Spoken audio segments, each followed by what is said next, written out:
Right, welcome back. So now we're going to be taking a look at plans and 3D models. So we've already looked at floor plans, etc. We're going to be looking at elevation plans now and other 3D models, or at least a three-dimensional look at other things. What exactly is an elevation plan? Well, it's a two-dimensional view of the outside of a building, usually made by an architect, etc., for people to use in the construction industry. Elevation plans do not provide information about the size of the rooms or the fittings, but they do show the height of the building together with external features such as doors, windows, and walls. It gives you an idea of, are you building this building or constructing the building exactly how it was envisioned to look. Alright, it also gives you an idea of what the final product will look like. I'm going to take a look at an example. So, floor plan below, I'm going to show it to you in the next slide after we've looked at the questions, is a house that Mr. Albert would like to build. You're going to draw the south elevation, east elevation of the house. You're going to describe the shape of the roof that needs to be built. There's some clues on the plan of how that's supposed to look. Explain the differences in size between the bathroom and the bedroom windows. And the length and the width of each door is given as 2050 millimeters and 950 millimeters respectively. Calculate the area of each door in square meters, and subsequently calculate the cost to varnish all the doors if 1 litre of varnish costs 149 rand. Assume that 1 litre of varnish is sufficient for 1 square meter. This is the reason why we're working out the square meterage of each door. So we also have to look at how many doors there are in this picture. So you're given the bedrooms, bathrooms, kitchen, the lounge, etc. The doors will include the front door and the back door, the bathroom door and the 2 bedroom doors. Okay, so let's just looking at this. Also looking at, there's a little arrow indicating north here, which makes us know, or lets us know that the south elevation would be the part at the bottom of this drawing, and the east will be the side with the blank wall next to the word scale 1 to 100. With that information, we've got 2 windows and a door on the south and nothing or no features on the north. Also, you'll see that there is a dotted line running down the middle of that. That's actually indicating where the roof would be seen. So, as we can see, there's a reduced scale. This is definitely going to be a scale on your screen, where you've got the 2 windows and the door on the south elevation with the pitch of the roof, and then the east elevation is a blank wall with nothing on it, but you can see the part of the roof as well. Okay, can't be to scale because we don't actually know how tall the building will be from the information that was given to us. Second question, what type of roof? I've actually answered it already. It'll be a pitched roof since there was a broken line drawn down the center of the plan. Not a normal question, it's not really covered that often, but interesting enough. The size of the bathroom window is generally smaller than the bedroom window, therefore the bedroom window is drawn bigger than the bathroom window if you were to look at the plan. Now, the measurements for the next one. We were given millimeters, because that's the industry standard to give measurements in millimeters. We need to change it to meters. So, we need to divide the millimeters by 1000 to get 2,05 meters. The width also needs to be divided by 1000 to get 0,95 meters. We know the area is length times width. So if we multiply those two together, we're going to get 1,95 square meters for each door. Number 5. We've got 5 doors, as I said earlier, right? So all 5 doors, we need to take the square meterage of each door and multiply it by 149 rand, all right? And times that by 5 to get the 290 rand 55 for per door, times by 5 will give us 1,452 rand 70 cents for each of the doors. Okay, awesome. Next, we're going to look at a packaging solution. Alright, so solving problems involving 3D models of packaging containers and buildings. Okay, so we're surrounded by 3-dimensional objects. Therefore, it's necessary for us to solve the problems involving these objects. Fitting furniture into rooms, amount of carpeting required for houses, putting things into boxes, really. Okay, so mathematical calculations we have to use. We also have to see about fitting objects into certain spaces. Rounding down is required, as rounding up will result in objects not fitting in certain spaces. You'll see it in this first example. So, We've got an example. You can see there's some diagrams there. Company manufactures beautiful glass vases that are exported for sales to countries. Each vase is packed in a rectangular box. The rectangular box is shown, not to scale, at 30 centimeters by 15 centimeters by 10 centimeters. Alright, that's the left-hand diagram. In the right-hand diagram, you'll see that they are packaged into a larger container to be shipped overseas. Those dimensions are given in meters, 6 meters by 5 meters by 3 meters. We have to use these dimensions to calculate how many boxes will fit into each container. Alright, now we're going to look at the simplest thing. We cannot lie these down, so we're going to have to work with these being upright. So the height is always going to stay 30 centimeters for our small box. Okay, and logically we'll pack them into the larger container as well, with its height being 6 meters. That's just one thing to keep in mind here. So we have to calculate how many boxes can fit along the length of the container. The length of the container is 5 meters or 500 centimeters. I know that the 15 centimeters is the length of the box, so we can fit 33,33 boxes. Can't fit a third of a box in, so you have to round it down to 33 boxes. Then we have to figure out how many we can fit along the breadth of the container. The 3 meters is the breadth of the big container. The breadth of the box is 10 centimeters, so we're going to get 30 boxes in there. We also need to work out with the height, because we can stack these on top of each other. The height of the container is 6 meters or 600 centimeters. 600 divided by 30 will give us 20 boxes. We also then have to take the length, the breadth, and the height in terms of boxes. So our 33 boxes by 30 boxes by 20 boxes, which gives us 19,800 of those boxes that will be able to get packed into one of those big shipping containers with a little bit of extra room because of the rounding down that we did. Okay, the next example we're going to look at, the dimensions of a standard fridge are given as 90 centimeters by 70 centimeters by 180 centimeters. You'll see in the picture that it's 180 centimeters tall, 90 centimeters wide, and 70 centimeters deep, okay, or wide, broad, okay. So we need to determine the dimensions of the fridge. If an extra 10% of allowance must be given per dimension for styrofoam. Okay, so we're going to be looking at packaging this thing.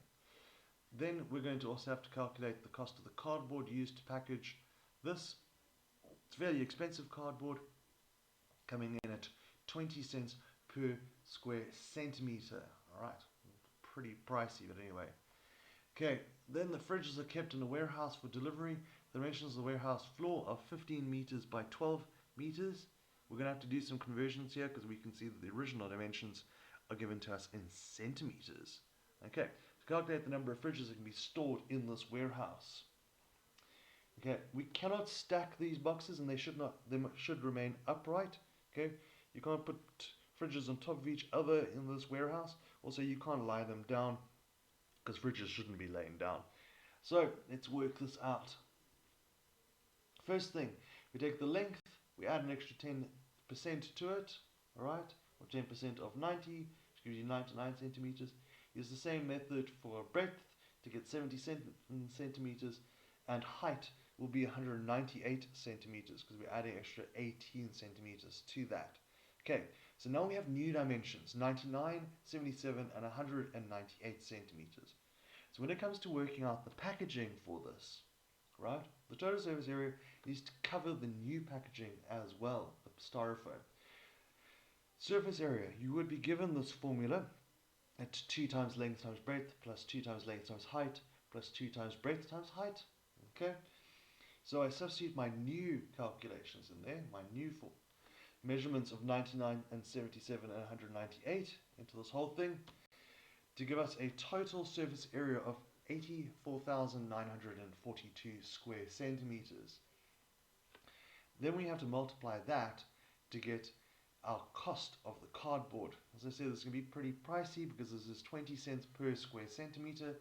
So it's going to come in 16,988 Rand 40 cents. A rather ridiculous example, I admit. But if you're given ridiculous numbers like that, you need to work with it. Okay? It might have been a typo in the exam question originally, You've got to work with it, okay, and just take it. Okay, next question, okay. With the length of the box being 99 centimeters and the length of the warehouse being 15 meters or 1,500 centimeters, how many box lengths can you fit in the length of the warehouse? Well, we divide we divide the 15 meters or 1,500 centimeters by 99, it'll be 15 boxes along. Remember, round down, because we can't fit in a part of a fridge. No one's going to want a fraction of a fridge.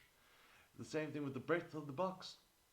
We can go and take the 1,200 centimeters, a converted 12 meters, divide it by that, gives you 15,58. You cannot round up, you have to round down. There's going to be some spare room around this thing. Okay, and that'll mean that we're going to go 15 by 15 or 225 boxes.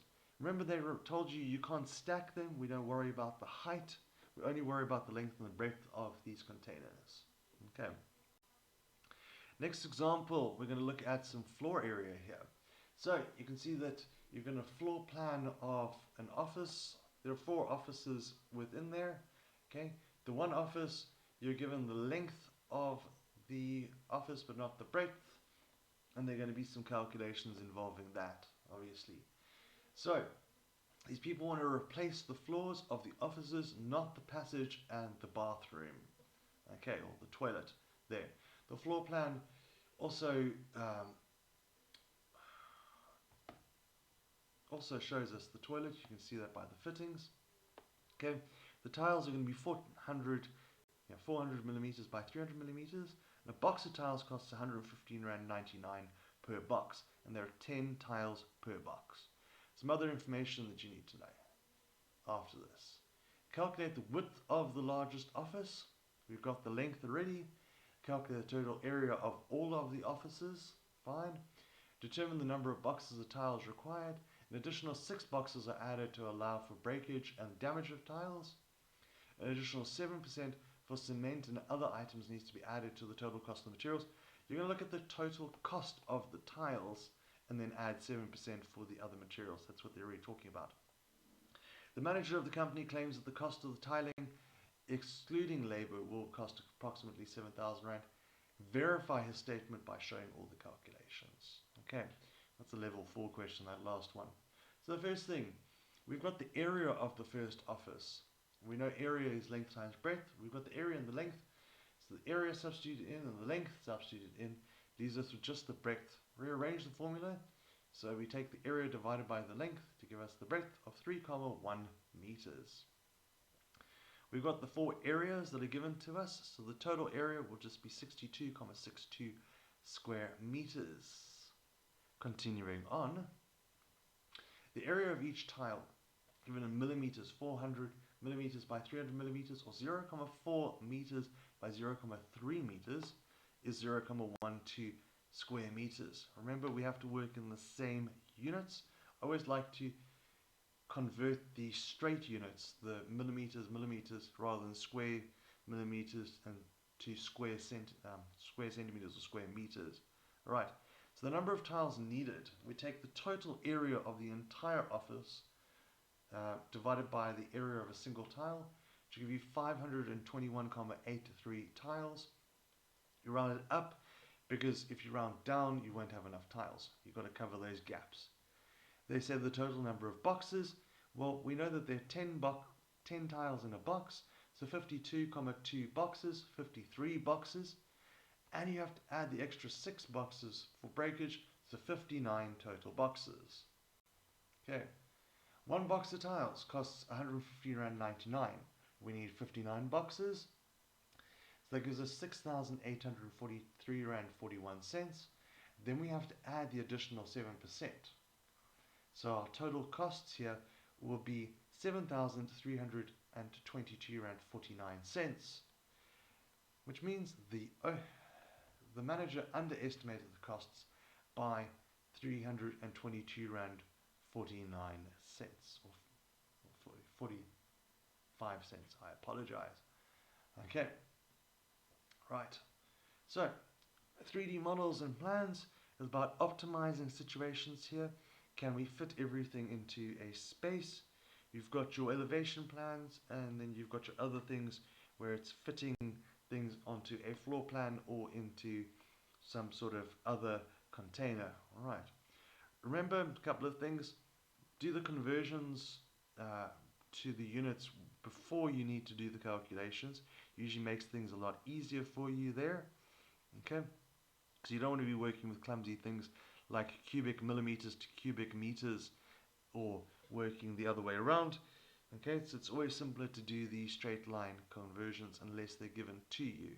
Alright, also don't forget that with a situation you're often going to have to round up or round down depending on what you're looking at.